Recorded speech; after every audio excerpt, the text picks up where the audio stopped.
Les craintes sur une rupture américano-ukrainienne se font de plus en plus persistantes. Trump tient Zelensky pour responsable de l'invasion de son pays. Le président ukrainien avait été la cible d'attaques inédites du président américain, qui a contesté sa légitimité et sa volonté de trouver une issue au conflit. De son côté, Volodymyr Zelensky accuse son homologue américain de vivre dans un espace de désinformation russe. La tâche d'expliciter la position de Washington revient désormais à l'envoyé spécial américain Keith Kellogg, arrivé mercredi matin à Kiev. Adoptant un ton conciliant, il a déclaré comprendre le besoin de garanties de sécurité de l'Ukraine. Il est bon d'être de retour à Kiev et d'avoir d'excellents entretiens avec le président Zelensky, son personnel et ses commandants militaires.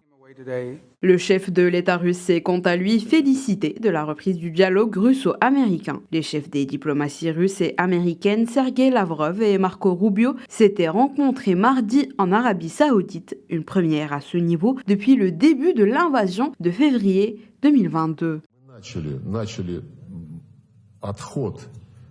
Nous avons commencé à nous éloigner de l'abîme dans lequel l'administration Biden a conduit nos relations, mais ce ne sont que les premiers pas. L'atmosphère est positive, les intentions sont bonnes. Nous verrons comment la situation évolue et quelles mesures seront prises.